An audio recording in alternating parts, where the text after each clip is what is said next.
I think going back to the way things used to be, I think is probably the least likely outcome. I think we will probably live in a world in which tariffs are higher than they were, not as high as they've been threatened to be. I think they are certainly very serious about trying to change supply chain geography, and I think that's something that was always going to happen, and it was always going to be messy when it did. We've got a very important conversation today. I'm speaking to George Magnus, associate at the China Center at Oxford University. George has spent nearly a decade as an independent analyst focusing on China since leaving as chief economist at a major Wall Street firm. George, welcome to Monetary Matters. Thanks for having me, Jack. So, George, you have been focusing on all things China, and your expertise is extremely valuable at this juncture because as we record, the US is in maybe a trade cold war, or maybe a trade hot war. It is in a trade war with China. Uh, Tell us, rather, George, than asking what's going to happen, is Xi going to do this? Is President Trump going to lower tariffs? We don't know that. Probably President Trump and President Xi don't even know that. Rather than that, George, I want to ask you the initial conditions. Who in a trade war with tariffs going up and down, who has kind of an advantage, the US or the Chinese economy? And I'd love for you to share what is compelling you as you answer that question. Talk about the imbalances within the Chinese economy and within the US economy. How do those differences shape what is going to happen and who might have the upper hand as this plays out? It's always a good thing to start with easy questions, Jack. Yeah, so where to begin? I mean, I'll try to be sort of succinct about this. The world trading system, and particularly, obviously, the US-China trade relationship, was not healthy before President Trump came to office again in January. And I think a lot of people were kind of anxious about where it was all likely to be headed. And, it wasn't like trade friction came out of the blue. I mean, we already had a number of instances where a lot of countries, actually, according to one report that I've seen, about 50 of the world's biggest trading nations, so that's not just rich countries like America and the EU and Japan, but also middle-income countries and emerging countries, had all been levying what they call trade defense measures, which is essentially restrictions or tariffs against different types of Chinese products, whether it was steel or aluminum or electric vehicles, batteries, and so on. And so I suppose if we then just kind of fast forward through the last kind of 3 months, as it were, I think really what's happened is that the obviously President Trump has, sort of made a decision that this will not stand, and that so that China has to be called to account for what his administration and others deem to be unfair trade practices, non-tariff barriers. So these are what we call behind the border barriers to trade, in which governments give special dispensation or privileges to local companies in terms of procurement or subsidies or below market borrowing, subsidized credit, et cetera, et cetera. I think really what this kind of trade, I was going to say trade war. I mean, it's a trade war with some countries. Between the US and China, it's now effectively a trade embargo because the tariff rates are so high that exports and imports across the US-China continuum are going to collapse if something doesn't happen pretty soon. And I think really what the American administration is trying to do, maybe not in the best possible way, but that's for another discussion really, is to try to break up the China-centric supply chains, particularly in critical areas that are relevant for national security. So this was just not only defense, but also technology, products that have dual purpose, civilian, military use, and so on and so forth. Obviously, the Trump administration has spoken about raising revenues and reindustrializing America, et cetera, et cetera. You can believe that or not believe it as you will, but I think the principal issue really is to change the structure of the global trading system and get other countries to adopt trading arrangements with the United States, which are more friendly to the US than they have been of late, when they've been really much more pro kind of China. So I think this is really about the rules. I say the rules. I mean, there aren't any rules at the moment, but the way in which the world trading system is supposed to perform. It wasn't healthy before.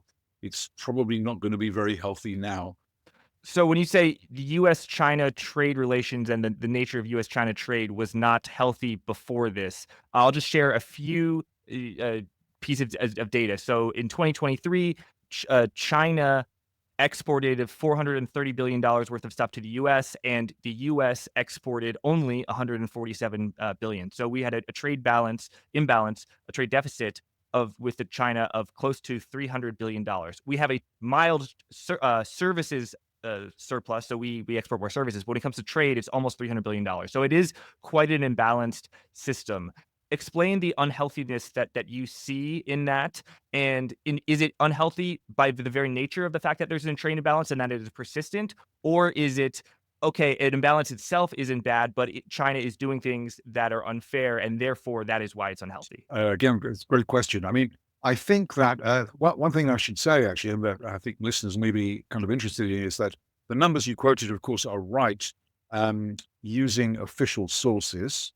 But in all probability, the Chinese goods surplus with the United States is bigger than those numbers say, because since the first Trump administration, um, quite a significant proportion of Chinese exports are now routed or transshipped, just to use the technical word, through third countries like Vietnam, Cambodia, Mexico, Thailand, and so on. And so, and actually in passing, one of the reasons I think that if we kind of cast our minds back recently to the Rose Garden, the big board that the president displayed there, where there were tariffs on, 100 and something countries. I mean, obviously not all of those countries are involved in the transshipment of Chinese products, but some very, very well-known countries like Vietnam and Mexico and Thailand are used for that purpose.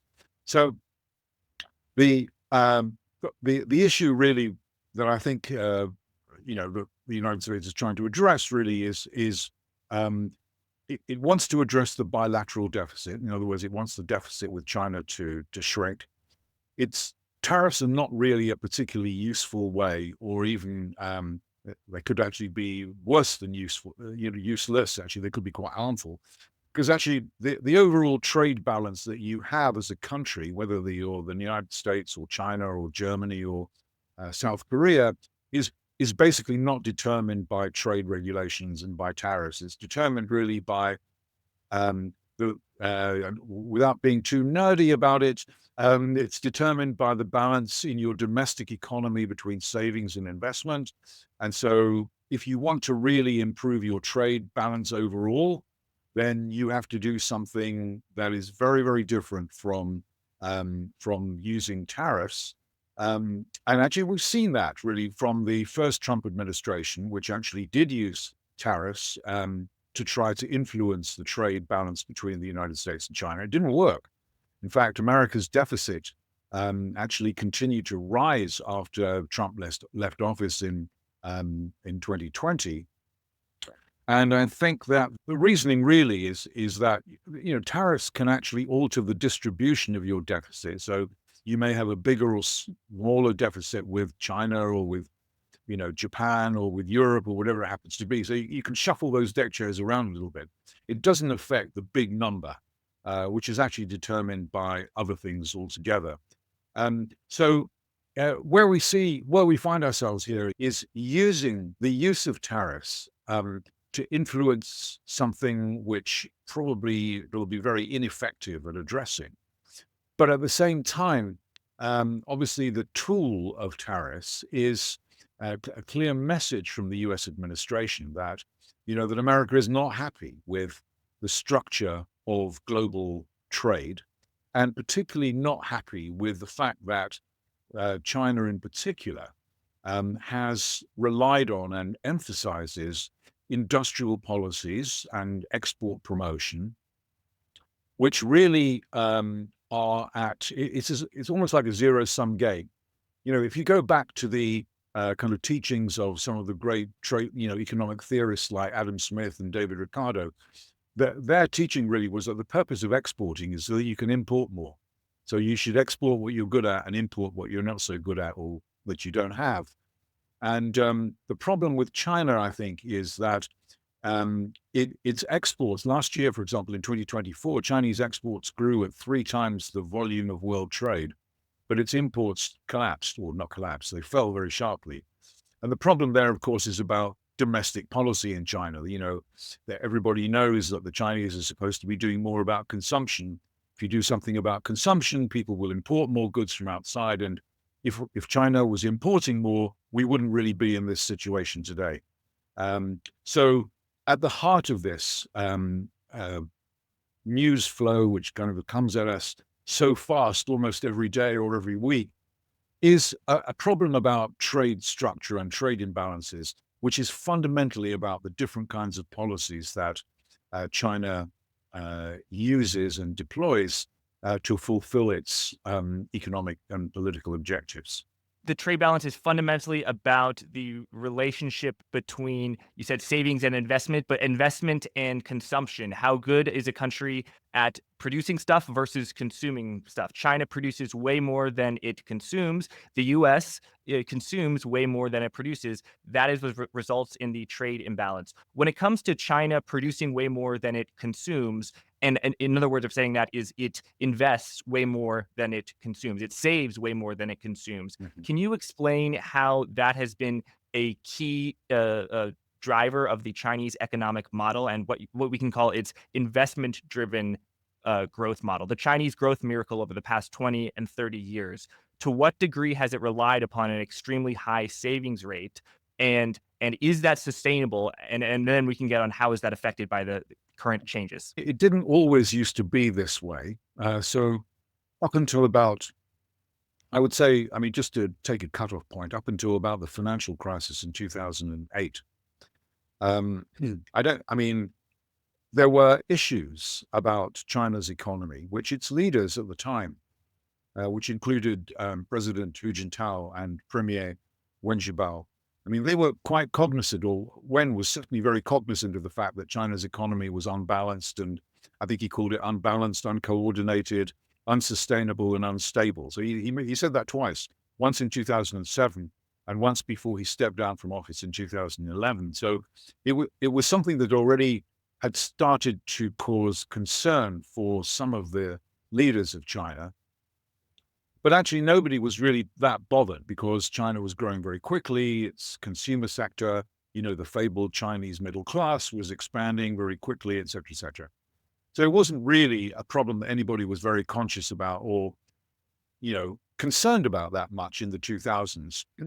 But after the financial crisis, kind of everything changed, really.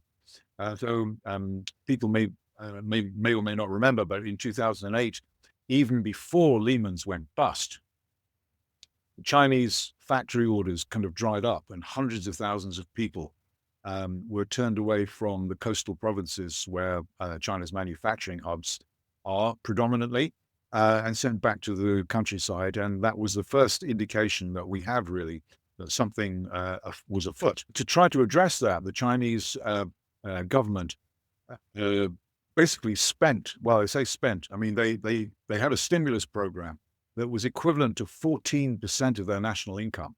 But anyway, to cut a long story short, the bulk of this was not fiscal spending, wasn't budgetary spending, but was bank loans and setting up of all sorts of vehicles, particularly in local governments and provincial governments, that were able to borrow vast quantities of money. And this was the kind of the big turn really in China's shift from export-led growth to investment-led growth. And over the subsequent years, and including when Xi Jinping came to power in 2012, and subsequently, China has had an unhealthily large investment rate. We know it's unhealthy because some of the things that we look at in terms of efficiency and productivity have been registering alarm bells for some time. The real estate market, everybody knows, in China is basically now sort of gone bust. I mean, it'll be years of adjustment before that really settles down. Infrastructure overbuilt, inefficient, unprofitable, big debt burdens that accompany it, and so on. And so, yeah, it's the refusal or the insistence by the Chinese Communist Party to stand by this model, this industrial policy, investment-led model. I mean, it's not like they don't know that it isn't causing problem. And this year and late last year, the rhetoric has certainly changed. Xi Jinping and Li Qiang, who's the premier, they talk now much more frequently about the priority of bolstering consumption. But actually, there is still quite a gap between the rhetoric and what it is they're actually doing to change their economic model. Okay, we could talk about this for a long time, but in a nutshell, let me just say, I think the reason it's going to be difficult for China to change tack is because once you prioritize or switch priority away from state enterprises and local governments towards households and private firms, it's you're not just transferring economic power and economic rights. You're actually transferring political power and rights away from the party and the state towards the private sector. And I don't think this is something that Leninists are really very comfortable doing. So there is a lot of talk about how China could defray the consequences of the trade war very easily, more easily maybe than America could, by switching towards a more consumption-driven economy. I think that's like saying, well, it'll be nicer, tomorrow when day follows night. I mean, that's like, of course, but actually getting the CCP to do that, I think, is quite a difficult task. So, George, I'm going to oversimplify, but I think what you're saying is that China had an export driven growth model before 2008, and they grew by exporting. Imports grew, but exports grew way more. Then in 2008 and 2009, they did stimulus from the state owned banks that are nominally private, but they're controlled by the Chinese Communist Party. And they did a ton of lending and bank loans into real estate and property, but particularly real estate. And so it was an investment driven, real estate driven growth model that worked for a while. But then it caused a giant real estate bubble that the Chinese Communist Party was not pleased with. I mean, there was tons of inequality, and it's supposed to be a communist country. You can't have tons of inequality, right? And then so in 2019, maybe 2020, you tell me, they kind of self-detonated their own property market to manufacture a deflation in the real estate, prick the bubble. And then the way that they grew out of that is that they returned once again to extreme amounts of exports somewhere towards the end of Trump's first term or the beginning of Biden's term. Do I have that roughly right? You got it not only roughly right, but pretty right. I mean, obviously, COVID was a hugely important kind of intervening, shock. And actually, lots of things were revealed during COVID, including, where the vulnerabilities in the economy actually lay. Also, the extent to which the debt burden was something which had become problematic in the sense that local governments and state enterprises were financially very vulnerable. Lots of local governments actually can't afford to do what they're supposed to do, which is provide public goods and services without having to borrow money or indeed to some degree outsource some of their services now to private firms.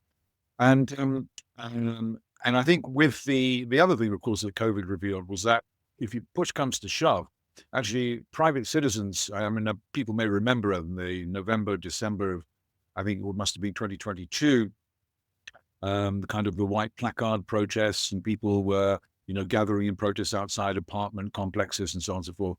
I think, probably the decision to abandon zero COVID policies was taken before those protests, but the protests will not have gone down well, with the party at the time. And they did act quite quickly to try to diffuse that kind of problem. So I think, it just shows that there are kind of not just economic, but also potentially social vulnerabilities in China, which are not really, a lot of people think that, China's success with electric vehicles and batteries and solar equipment and wind turbine manufacturing and all the modern stuff, quantum computing, biopharma, etc. I mean, all of these things, I mean, I don't want to be churlish and say this is all kind of a waste of time. It's obviously very, very good.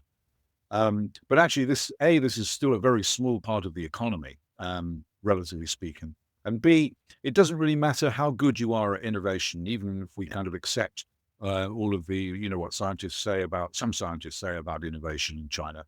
Let's accept that they can do it, on their own terms and in their own way.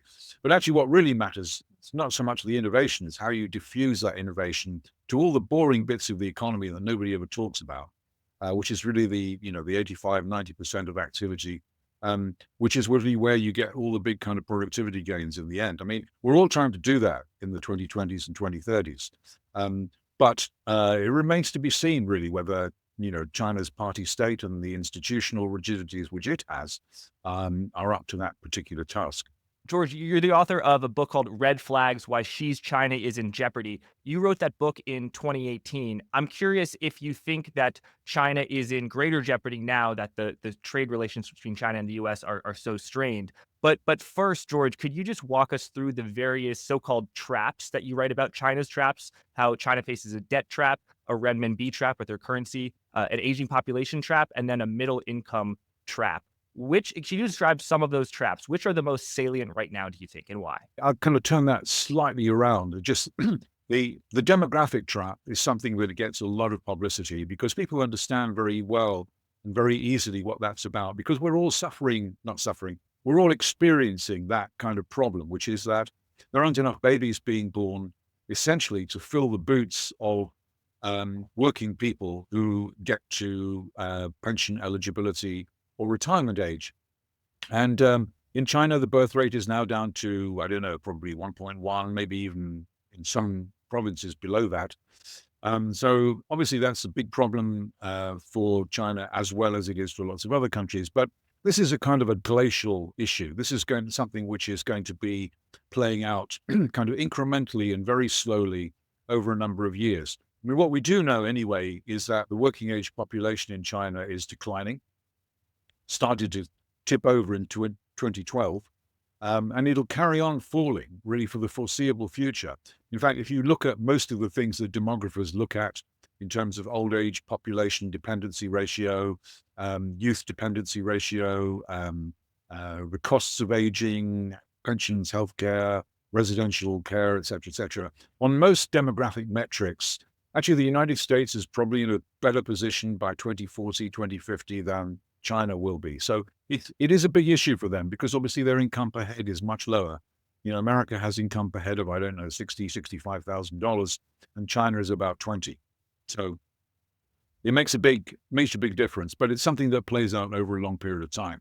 I think up close and personal, so to speak, I think the more immediate issues really are about the debt that has been accumulated. And again, it's not really so much about the size of the debt as such, in relation to GDP or anything, but the fact that the country's debt capacity, in other words, the ability of debtors to carry on financing and refinancing their debt, actually is reaching the limits, actually, because if you can only keep if you can only keep your payments to creditors kind of on schedule, as it were, by borrowing more in order to do that, then obviously you've got a problem, because you should be able to meet your debt servicing costs from cash flows or profits or savings or whatever it happens to be. So there is a debt capacity problem in China. There's also a renminbi problem, which is, for many, many years, the renminbi was a one-way ticket to appreciation. And then that all kind of swung around again, probably again just before COVID. And now I think the issue really is, how far the renminbi might drop rather than how it might appreciate. Okay, so there may be kind of a saving grace here, which is obviously, as we speak, the dollar is under quite a lot of pressure. It's come down in trade-weighted terms quite a lot over the last few weeks. So there may be some relief there, but actually the renminbi hasn't exactly been strong against a weak dollar. And the problem with renminbi is that one of the ways in which the Chinese can offset the impact of tariffs to some degree is to let their exchange rate depreciate. And once you do that, you might encourage the kind of outflows of capital, even though they're strictly controlled formally, you might encourage that kind of outflow, as we saw in 2015, 2016, when China lost about $800 billion worth of currency reserves. And so the government has to be quite careful about how it manages its currency. It doesn't it certainly would like the currency to offset the tariffs to some degree, but I think it must be quite careful not to permit the currency to drop too far too fast. We don't really know how that will turn out. The other traps that I spoke about really were, I certainly spoke about the governance trap, not really a trap as such, but there's obviously been a big change in the governance of China. Talk a lot about reform and opening up and about, the virtues of the private sector, et cetera, et cetera. But this is not the same kind of rhetoric that we heard 10, 20, 25 years ago. This is a much more politicized approach to private firms and to the rules under which private firms are allowed to operate and make money. In other words, they have to be cognizant and compliant with political narratives and goals. And then the external trap was really one that I only just began to explore in 2018, 2019, because that was when President Trump first came to office and instigated, the trade tariffs of that time. Obviously, now it's kind of written in much, much bigger letters. But obviously, the external constraint on China is not trivial. And if we think that China's success in the 2000s and the 2010s were essentially took place in the shadow, well, not in the shadow, but in the wake of China's accession to the World Trade Organization and the breaking down of trade barriers, what we've got now is precisely the opposite. And so I think that this will be a problem. And I think that trade conflict is endemic, really, because, in a nutshell, if I could just say this very quickly, I mean, China accounts for a third of global manufacturing value added now. I mean, that's the extent of its dominance of manufacturing. And it's still geared towards kind of boosting that in the future. But you can only do that at somebody else's expense. So if China's share of world manufacturing is going to continue to rise, America, Europe, Japan, Korea, I mean, will all suffer reverses to compensate. And I think Turkey, Brazil, even kind of middle income countries, Mexico. So I think a lot of countries are kind of reaching the point now where they are just kind of, not only wondering, but are acting to try to preserve what they think are their rightful their rightful domain, really, to develop their own steel industry or their own, car industry or whatever it happens to be. So I think this is a point of conflict which is not going to go away quickly. And George, that currency issue is so important. The Chinese yuan, the renminbi, an allegation from the Trump administration and many economists is that China is intentionally weakening its currency so that its exports are more attractive. That's part of the reason China exports so much is it's cheap to produce in China, so it can export a lot. And you referenced that the Chinese yuan had been strengthening from 2004 to 2014. And so that may appear to fly in the face of the argument that China was weakening its own currency. But I guess would the argument be that Chinese currency should have been strengthening even more than it was from 2004 to 2014, and that from 2014 to 2024 and until now, the weakening of the yuan has been highly inappropriate. And just to set the stage, George, there's a theory in economics. I mean, going back to even the gold standard of like you're in Britain, where you're in London, I'm in the US. If I have a trade deficit if you have a trade deficit with me, then gold will flow out of the UK and into the US, and that will cause deflation in your in your economy, which will make it cheaper to produce things, and therefore that the balance will be restored. And in the IMF world, after Bretton Woods, we had policies to coordinate this. Now, since the 1970s, we have a floating exchange regime. Just give us a sense: is it the case that when China is the theory of balancing that when China runs such a huge surplus, that the surplus should strengthen the yuan and therefore make exports less attractive and therefore improve the exporting capacity of other countries. Is that the theory? And has the fact that the Chinese yuan was weakening from or has been weakening since 2014, does that fly in the face of that theory? And I guess, George, it's a long way of asking you, you know, to what degree do you agree with the allegation that China is manipulating its own currency? Right. Well, I mean, the charges of manipulation were pretty vocal. I mean, there were, constant congressional hearings about this. I don't really remember how long now. It was quite some time ago. And then they all kind of it all seemed to kind of dry up, or certainly went rather quiet. But I think that, I mean, the theory is pretty straightforward, which is that if you have a freely floating currency, then obviously you're running a big trade surplus or balance of payment surplus. Currency should go up, and it's kind of has an equilibrating kind of impact, theoretically at least. I mean, the trouble I think again, China is very different from the kind of post-Bretton Woods system that we all kind of grew up in and remember or have. Because the currency is quite carefully controlled by the People's Bank of China. It's only allowed to move by about 2% either direction. It's fixed daily by the People's Bank of China. And something's happening when when the currency actually does move, because over a period of days or weeks, because it wouldn't happen without the People's Bank of China actually giving its blessing. And the People's Bank of China isn't independent. It's an arm of the State Council, and so on and so forth.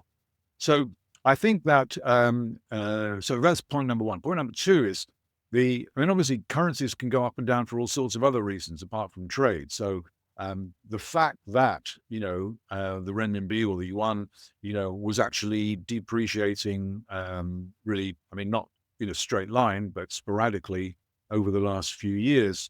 I mean, it could have been due to lots of other things as well. But I think that in the round, if we're kind of looking at the situation here in, spring of 2025, certainly over the last couple of years, if you look at the kind of the real value of the China's exchange rate, in other words, adjusting for inflation differences, which can account for, part of the reason why currencies fluctuate. But the real value of the renminbi has actually been declining gently for some time. And I think that has given Chinese exports a bit of a competitive advantage. And part of the reason for that, of course, is that there is no price pressure in China. And part of the reason, and the explanation for that, of course, is that the Chinese demand in the domestic demand in the economy, particularly consumer demand, is not sufficiently robust, so that price pressures, or producer prices, or wholesale prices, as we call them, have been declining for quite some time. The broadest measure of inflation or deflation in China, which is called the GDP deflator, which is like the widest measurement of inflation that you can find, much wider than the consumer price index, has been falling for about 2 years now, consecutively each quarter. And so this is a big problem. I mean, it's not just, it's not just something that you can kind of fix by, maybe a little bit of intervention in the foreign exchange market, even if that was feasible or likely.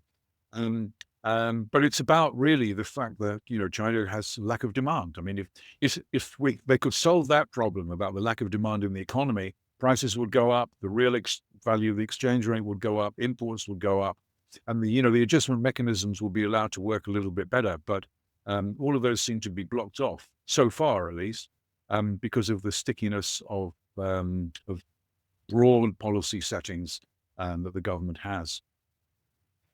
And if China were to stop fixing the yuan against the dollar and other currencies, in what direction would it go? Would it strengthen or would it weaken? In other words, is China keeping it artificially strong or artificially weak? Well, I think it's probably keeping it artificially strong. I mean, it's not strong in nominal terms. I think, if you look at the kind of the daily fix, it's been kind of drifting um, lower gradually over the course of this year. I think, it would probably be it's the least line of resistance probably over the next 2 or 3 years would be for it to go down. I'm not trying to sort of urge this in any kind of rapid change, or not trying to suggest it's going to change very rapidly, because obviously a lot of this, the other side of the coin, which is the value of the dollar itself, is rather uncertain at the moment. The dollar may have entered its own bear market for a year or 18 months. I mean, it's happened before since the collapse of Bretton Woods. And that might buy a bit of time, but obviously we can track the value of the renminbi, not just against the US dollar, but against other currencies as well. And so in kind of what we call broad trade weighted terms, probably the renminbi will continue to depreciate, would be my guess. Modestly. I don't think the government wants it to do anything dramatic. I mean, I think it would be a very obvious and loud message from Beijing if they did actually devalue the currency by a significant amount.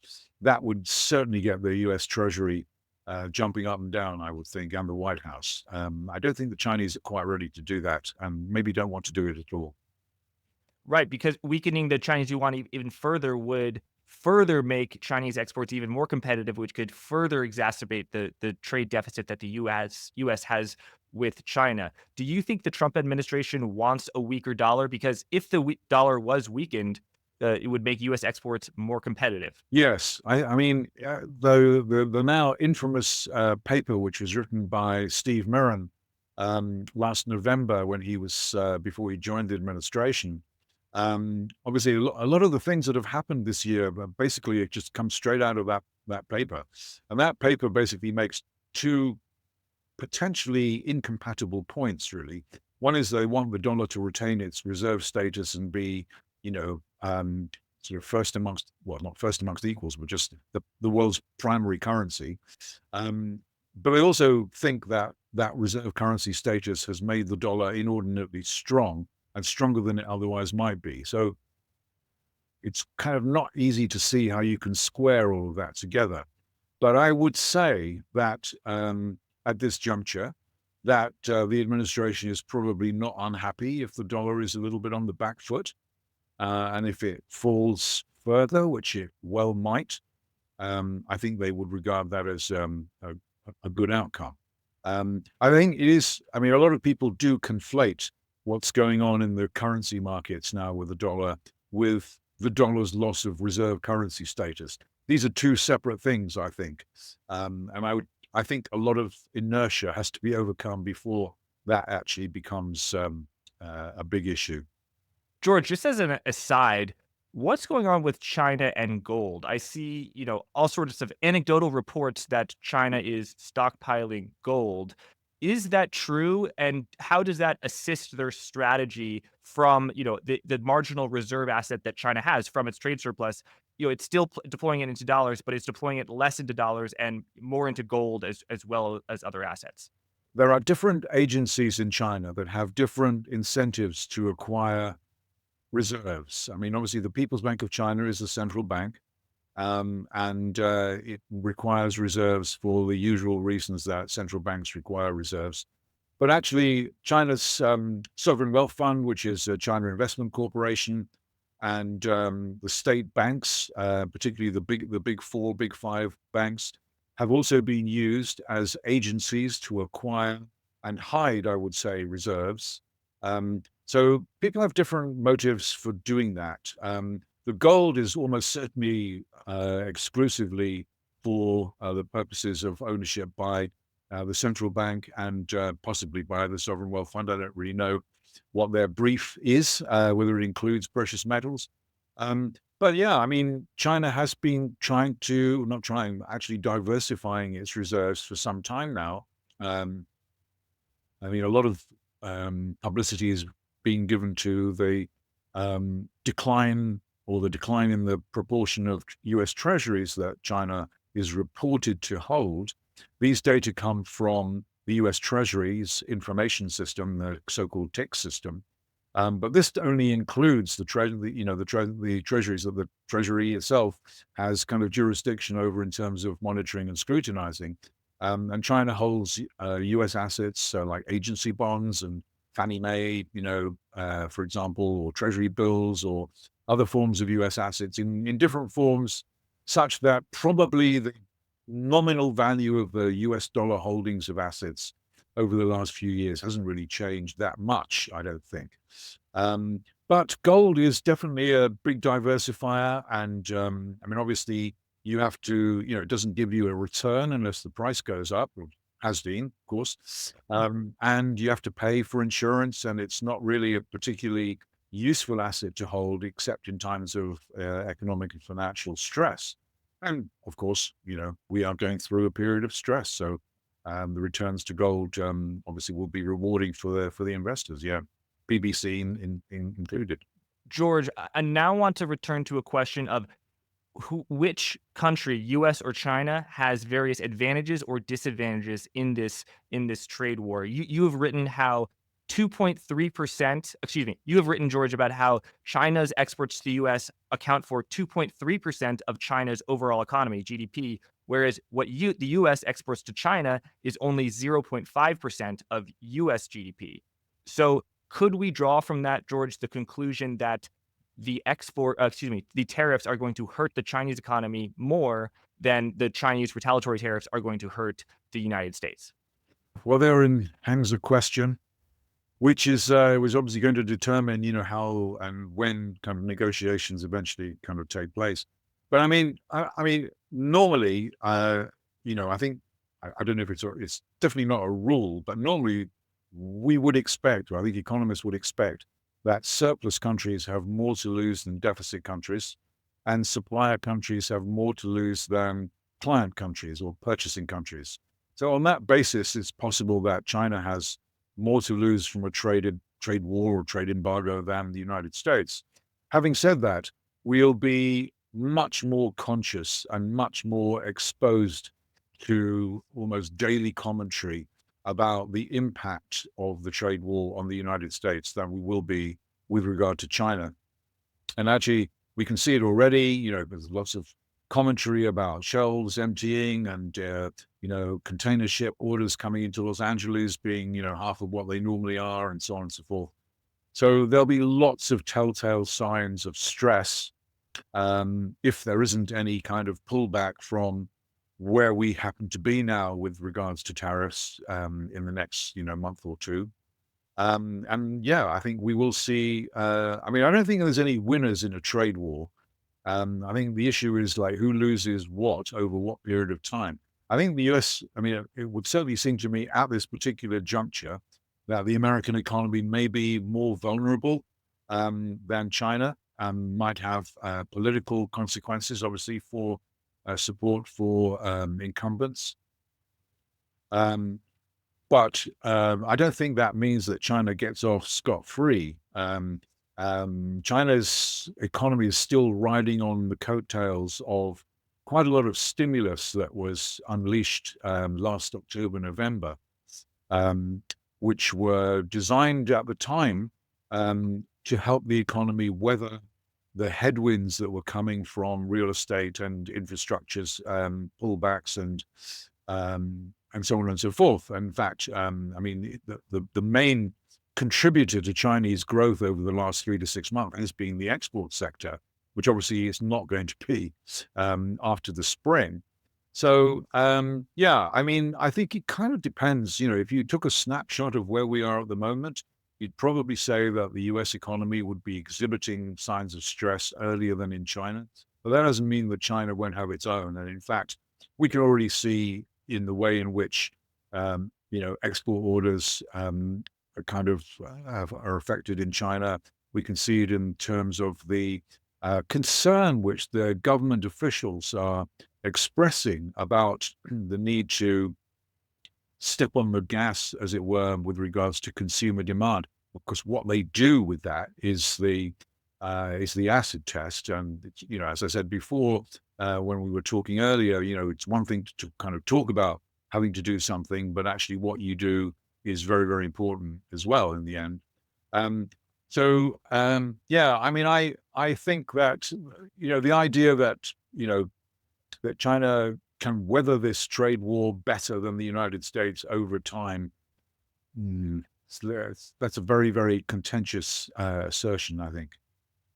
You're saying that the US economy is more vulnerable to the trade war than China is, even though China China's exports as a percentage of GDP is like 4 times bigger than the US. Yeah, well, I think it's just that it might take longer for the effects to be felt in China because you know lots of things are obviously going on all the time, and one of the things is that China's economy is, as I said, riding on the coattails of stimulus, considerable stimulus that was injected into the economy late last year.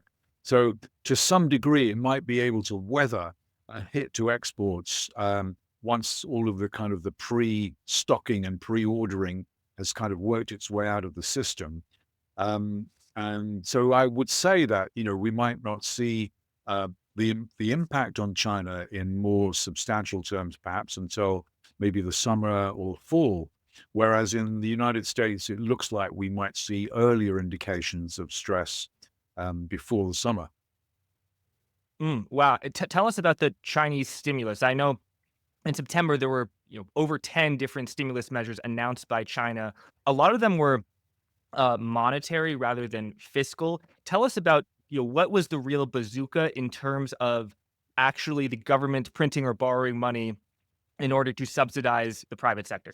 Well, people were looking for like a bazooka, as you say, quite rightly. I mean, that's kind of what we all kind of think it's the appropriate kind of term. But there wasn't really one in the way that we would normally kind of expect to see one, as there was, for example, after Lehman and when COVID struck. So I think in China, what you've seen over the last several months is one continuation of relaxation of restrictions on home ownership, so easier mortgages, longer repayment periods, smaller pay downs of deposits to encourage people to buy. Local governments have been given subsidies to buy up unused or unsold housing. Interest rates have come down, bank reserve requirements have come down, liquidity is being provided at very generously. The fiscal deficit is being allowed to increase, and it is already kind of reasonably high as it is. And there was approximately a kind of a 10 to 12 trillion renminbi program of debt refinancings announced, which will take place this year and next year and probably running into 2027 with multiple purposes. One is to relieve to some degree, the debt pressure on local and provincial governments. These are not new, these are new borrowings, but basically to replace existing borrowings, so cheaper borrowing in effect. So it's debt restructuring essentially. Also, bank recapitalization for the five big banks, because the five big banks, I think the government is very concerned, or is concerned, that they should be able to fulfill an enabling role in the economy to kind of bring along their kind of smaller, more vulnerable brethren and take over weaker banks if necessary. I mean, I don't think this kind of refinancing program, which is 12 trillion yuan, is like it's over kind of 50%. It's half GDP is about what about now? 100 and something trillion yuan. So this is getting on for like 10% of the size of the economy. I mean, it's quite a lot of money, but it's not really. It won't really have the kind of measured stimulus effect that like a tax cut would. Mhm. But anyway, if you combine debt refinancing, housing assistance, infrastructure borrowing, which I think is still continuing, plus monetary measures. I mean, they did introduce one scheme, of course, for old for new. So, small businesses and consumers could take their consumer durables and swap them for subsidized versions, newer versions of the same products and so on. So all of these things together, certainly have economic lifted economic momentum a little bit over the winter. That's for sure. And how do you think what have you made of the Chinese response so far?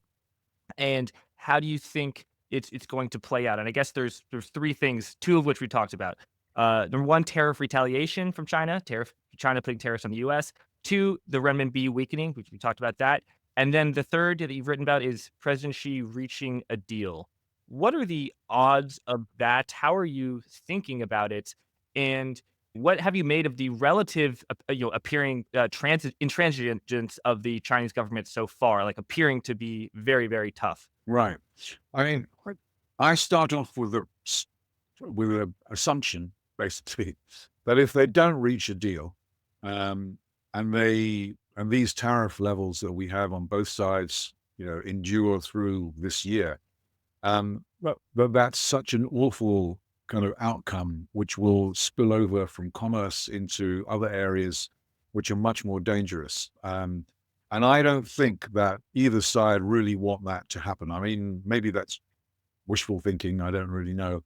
But I start from the proposition that really both sides are trying to cajole one another to get to the negotiating table. I'm not sure what that kind of deal might look like. It might not amount to very much other than just a modus vivendi, a way of sort of living together, pulling back some of the very high tariff levels to something that's still high, but not as bad as it was. And maybe, some other things about purchasing from one another, certain kinds of products or volumes and so on. I don't want to go out on a limb as to what that might look like, other than it would be a kind of let's try and calm things down a bit, because actually the alternative is just too horrific to contemplate, really. I mean, both sides are playing for pretty high stakes, and I think China's response is pretty much as we would have expected it to be, which is tit for tat tariffs, so just matching the United States one for one, and also throwing in some other measures which give an indication of how peaked I think Beijing is about Trump's policy. So, there's been a sort of export restrictions on rare earths, which are obviously something that the Trump administration would like to, diversify away from Chinese dependency, but that's not going to happen soon. So restrictions on rare earth exports, targeting of some U.S. companies, investigations into anti-competitive practices and what have you. I mean, all of these things could be completely trumped up things without much relevance, but it's quite clear that that China are not happy with the situation and they want to appear tough, and to the extent that anything is reliable. I mean, it's kind of thought that China has said in the last 24 hours from where we're talking, that Trump would have to remove all unilateral tariffs as a precondition for negotiations.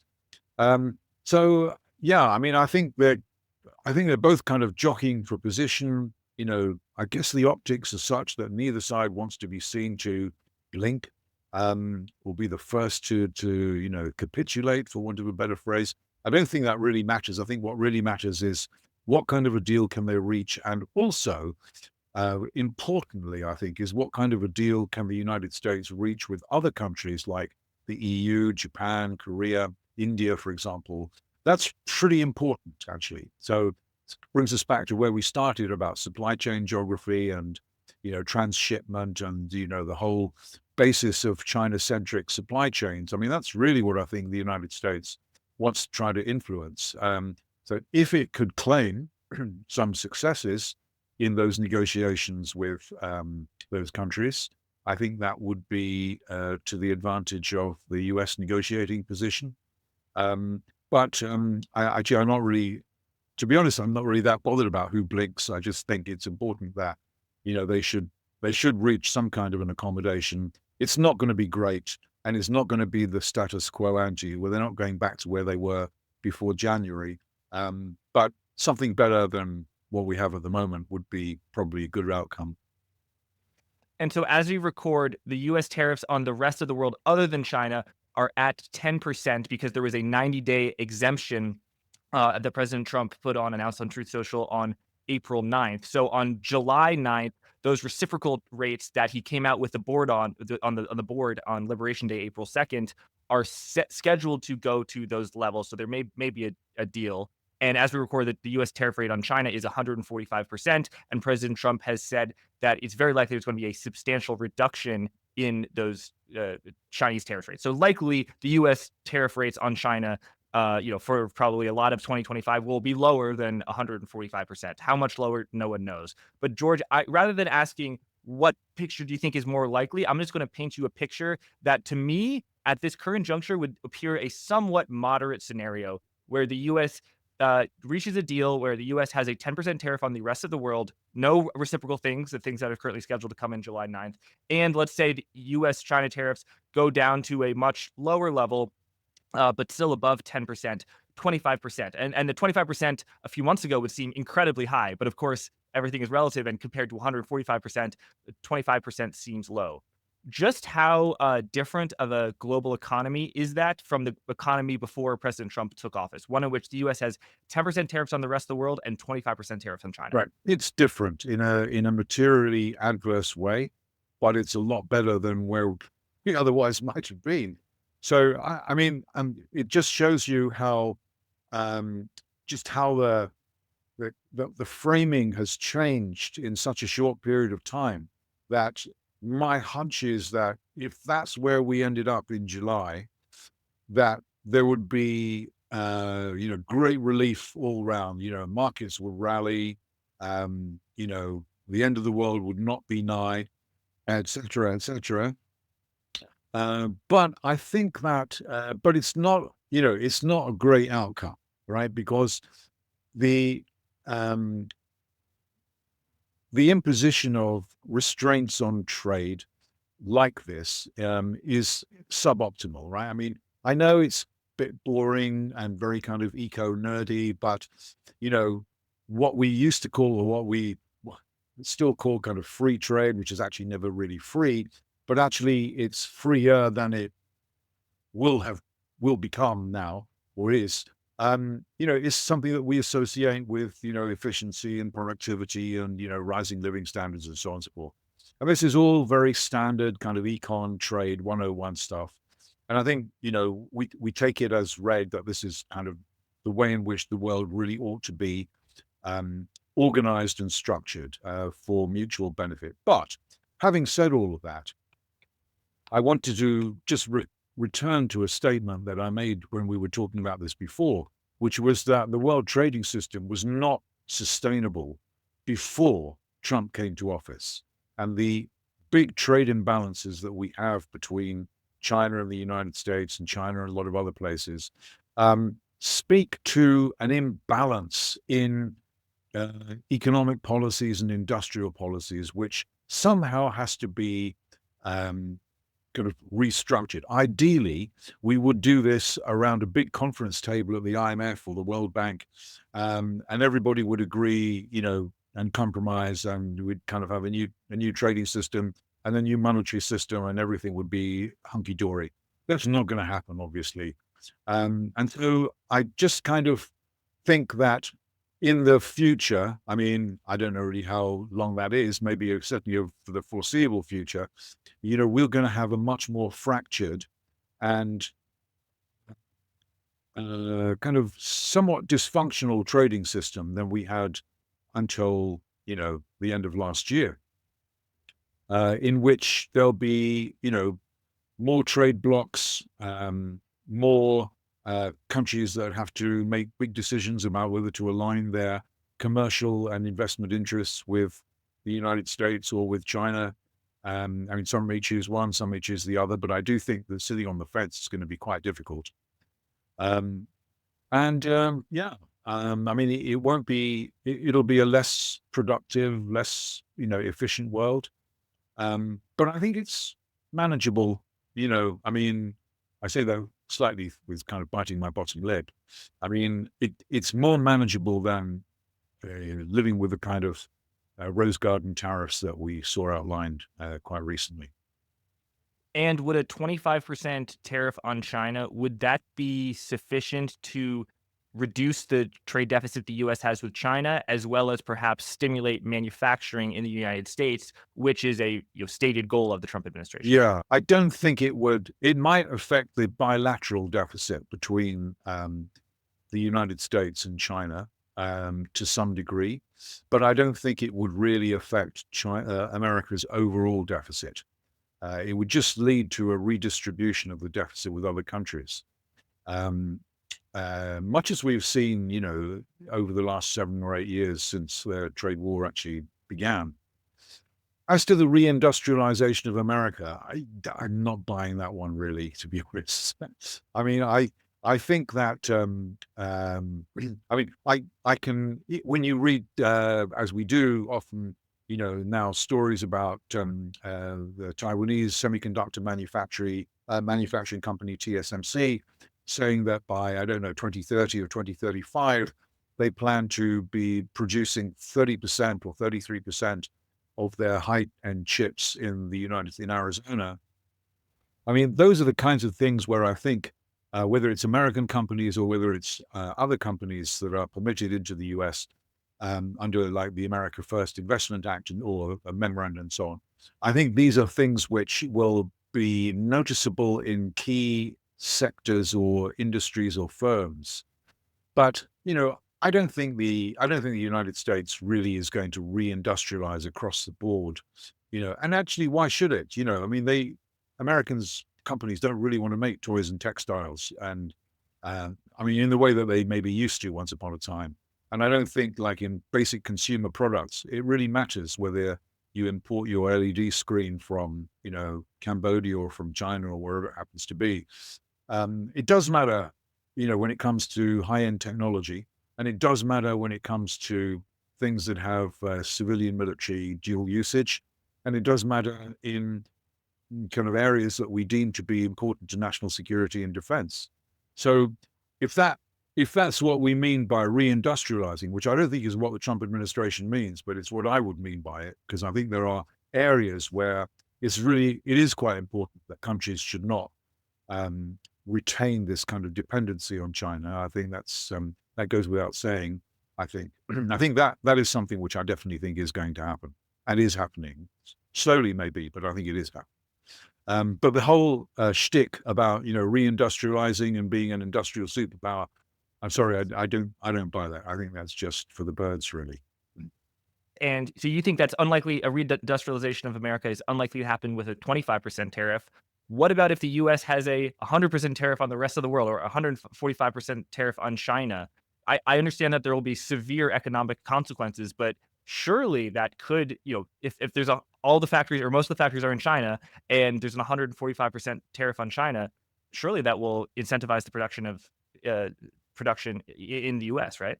Yes, I think it probably would. So I think, I mean, to the extent that there would be certain things which the United States would say, we just can't afford not to have this. We've got to, we have whatever the cost. We're going to have to build something and make it here. I mean, you can do that for certain things, but there are certain things that you can't really speed up. I mean, you can't really suddenly go from from 1 month to the next to having enough. I mean, I know that they are mining or they're looking for rare earths in Montana and Wyoming and Yeah. Arizona and so on. But actually, it'll take a long time before before the United States could be potentially more self-sufficient in rare earths. It'll take and at what cost, to their government, to the budget, to the finances of state and local governments. I mean, it would be, I mean, autarky. I mean, I'm being extreme, but if you said 100% tariffs on everything, we want to basically build a new economy behind, a big wall. I mean, potentially you could do that, but it doesn't say very much about capacity, efficiency, and people would find ways around it. You'd find, you kind of find stuff in Brazil or in, Argentina or I don't know where else, Canada, even. Um, so yeah, I just don't think it's very practical. And it's a cost that the United States doesn't have to commit itself to actually.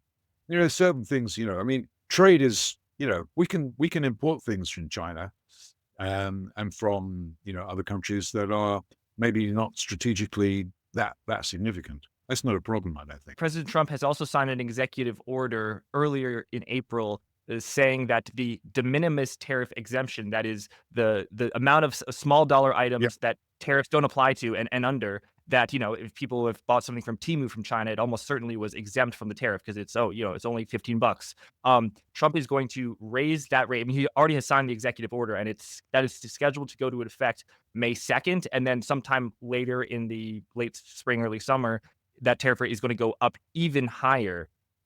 Just what do you think is happening there, and why is that so significant? It goes right to the heart of the business model of these firms. So I'm not really sufficiently familiar with the models of those companies and really what the hit is likely to be, but I imagine it's going to be pretty significant actually. Um, I mean, also I suppose it depends on whether the people that who are buying products from like Shane or Timo and so on. I mean, where's the sort of, I mean, the technical word would be the elasticity, right? But where is the point at which people will say, I'm not paying that for that.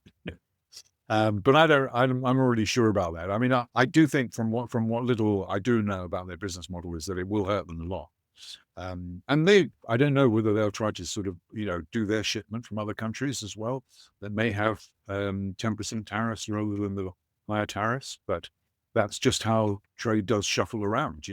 Anyone making predictions about where this tariff is going to end up and where the consequences are going to end up, it's almost destined to be wrong. You could say, oh, tariffs are going down to 35%, or actually they're going to go down to 45% or 20%. It's going to be wrong.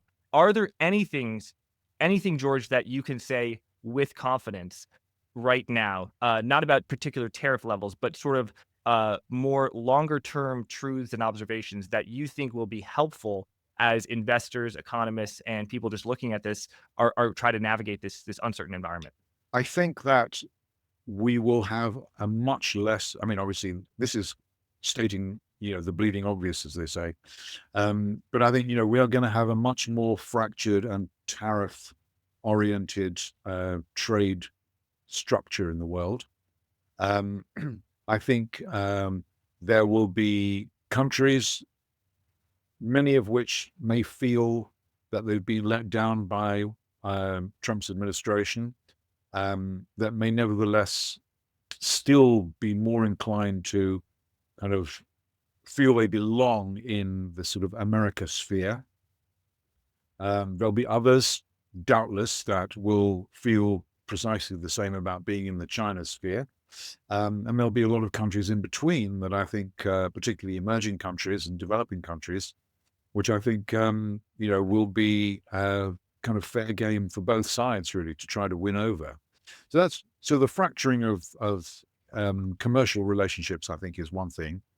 I think for companies like multinational companies, which are really the kind of the agents, really, of what makes global commerce work in the medium to long run. I think we're going to see a continuation of a kind of a trend which people have observed called siloing. So lots of companies in China, foreign companies, have already siloed some of the corporate functions like human resources, budgeting, research and development, data storage and transmission, simply because the laws and regulations in China and the laws and regulations in their home countries, whether they come from, Britain or Germany or America or Japan or wherever, are in conflict now in so many different areas. And I think that siloing effect is going to spill over into geography as well, so that those companies that actually have businesses in China to sell products to the Chinese market, obviously will have to stay there and will need to stay there.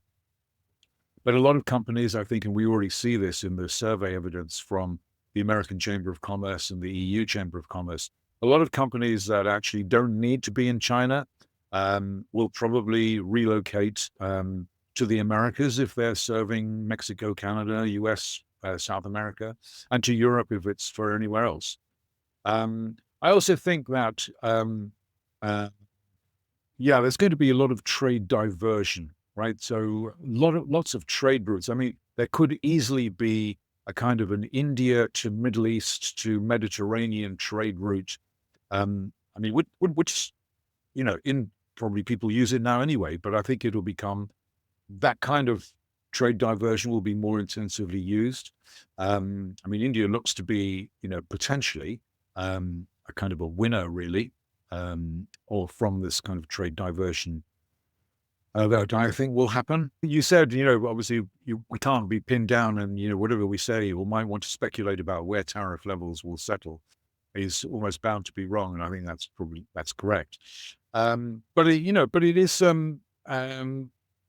but I think this, as I said, have said, I think going back to the way things used to be, I think is probably the least likely outcome.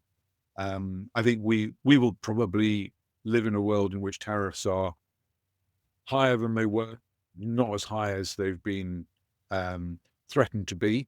And I think I don't know whether I'm not even sure whether it's a plan. I mean, but certainly I think, there will be negotiations, and I think there will be some sort of pullback. But I think, yeah, I mean, I do think the US administration is at least serious about one thing, even though they may have gone about it rather chaotically, but I think they are certainly very serious about trying to change supply chain geography. And I think that's something that was always going to happen, and it was always going to be messy when it did. And we are living proof that it is. George, one of my final questions for you is, so far everything that's happened with the tariffs has only been on goods, things you can touch with your hands in the physical world. What about services, which is most of the global economy, I believe, as well as the capital flows and the stock market? There have been, do you think China would ever put a tariff or a tax on services that the US exports? And also, is there even precedent for that? And then also, what about, would China stop capital inflows into the U.S.? Would the U.S. attempt to delist Chinese companies that are listed on the New York Stock Exchange? How are you kind of assessing those risks? Yeah, some of these things are possible. I mean, services trade. I think that the volume of world services trade is probably as big as it is in goods nowadays.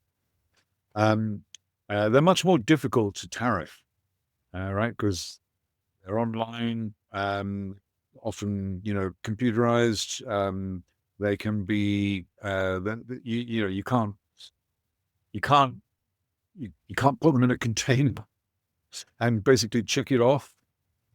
So it's kind of harder to do. I mean, there are obviously restrictions on service industries that lots of countries maintain, um, but it's not it's not impossible that there could be penalties for services, or except that obviously one of the things, for example, that I mean, to take China as a kind of case in point. I mean, one of the things that there is still a red carpet there for is, for example, for financial services companies to try to come into China, share their know-how, investment banking, asset management, insurance. I mean, so it's not quite as contentious, I think, as goods. I'm not saying it's impossible that there could be uh, some initiatives to try to penalize some service providers, um, but I think the products are much more difficult to take action against. Capital flows are kind of an interesting thing as well, because obviously there's been some speculation. Again, a lot of it, some of it comes from the Steve Mirren paper, about whether the United States might actually at some point reintroduce a withholding tax that was in operation until 1984, from the end of the Second World War until 1984, when it was lifted. Um, and the reasoning here is that if you can restrain capital inflows into the United States, you will, in effect, be placing downward pressure on the trade deficit, on the basis that since the balance of trade and the balance of capital flows have to balance out to equal zero, the conventional thinking is if you have a big trade deficit, you have to have all the capital coming in to finance it. But actually, that is a little bit kind of ageist in a way. There's now I mean, a very popular argument that actually capital flows are the determining factor. So if China has big surpluses, Korea, Japan, Germany, for example, all of the surpluses have to be invested somewhere. A lot of them come to the United States. Capital inflows go up. So the trade deficit gets bigger. If you shut down capital inflows into the United States, trade deficit will get narrower. I mean, this is theoretically what some people think, might happen.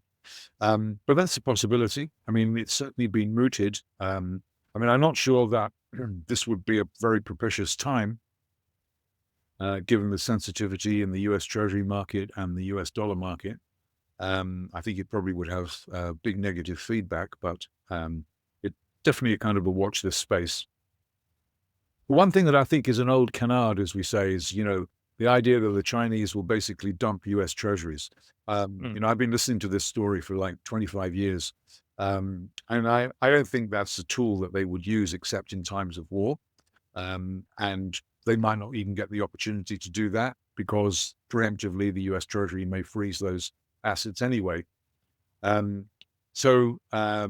I don't think it's, and I don't think there's really much evidence to suggest that in the recent sell-off in US Treasuries, that China was one of the main actors. Yeah, it's just not in their interest to do that, to be honest. The classical theory is that a trade deficit would cause a capital surplus. You're saying that maybe the reason the US has a trade deficit to begin with is because it has a huge capital surplus from the rest of the world. And if the US was to shut down that flow, then maybe it would resolve the trade deficit. I think one mechanism of that would be if the rest of the world stops recycling dollars back into the US or recycling money back into the US, there would be a weakening of the US dollar, right? Yeah, we don't actually know that. We don't actually know what it would be a big risk to do this, I think. The equation says yes, The but we don't equation know. says yes, exactly. The practicalities may be much more complicated. Right. And so maybe a weakening of the dollar, according to you, maybe would be welcomed by the Trump administration, not in a drastic fashion, but in a gentle fashion. But what about the weakening of financial conditions with regards to widening credit spreads and the sell off in the US stock market? How are you gauging the Trump administration and President Trump in particular's sensitivity to the stock market? It appeared, people have been saying that, well, President Trump doesn't care about the stock market like he did in Trump administration 1.0. But it does appear that the pivots and the moderations the president Trump has made, perhaps in tone, if not in actuality, have been at when the market has really been seizing up. And also, if there is a sensitivity of the Trump administration to financial conditions, how do you think that affects us over the next year in the course of this negotiation? Yeah, I'm not really sure whether it's the stock market or whether it's the bond market. I mean, obviously, everybody remembers always when things like this happen, James Carville's famous quote about, the intimidating power of the bond market, and he wants to come back in another life as the bond market. And I definitely think that the significant jump in yields that we saw, I mean, yields go up for all sorts of reasons. People get used to that, and it's not it's not like it never happens. I think it does matter when bond yields go up in a very, very short space of time and the dollar goes down, then something's, there's sand in the gears. And I think that was kind of a defining week, really, in a way, and which will have sent alarm bells out to the Treasury for sure. That something was amiss and something had to be pulled back. So yeah, I mean, and obviously when that happens, there's no way the stock market is going to act independently. So it's very difficult to know whether. I mean, if you had falling bond yields and rising stock market, obviously that's not a problem for, I would imagine. If you have declining stock market and rising bond yields, that probably is a problem. And I think there is, I mean, we were talking earlier, weren't we, about, who's better positioned and, US or China in these in this trade war and so on. And I think obviously, I mean, one thing the Chinese do know is, where the pivot point and the pressure point is for the United States. And, I suppose they could, they would be very sensitive to the idea that anything that makes, the bond market kind of misbehave is something to which the administration probably would be very, very sensitive. So, yeah, things like that would have to be watched quite carefully. George, thank you so much for coming on. I've really wanted to interview for you for a while, so I'm glad we finally got your insights No, here thank you. on China, on the Chinese economic model and how that is going to be impacting in the ongoing trade war. People can find you on Twitter at George Magnus One. Your book is Red Flags: Why Xi's China is in Jeopardy, 2018.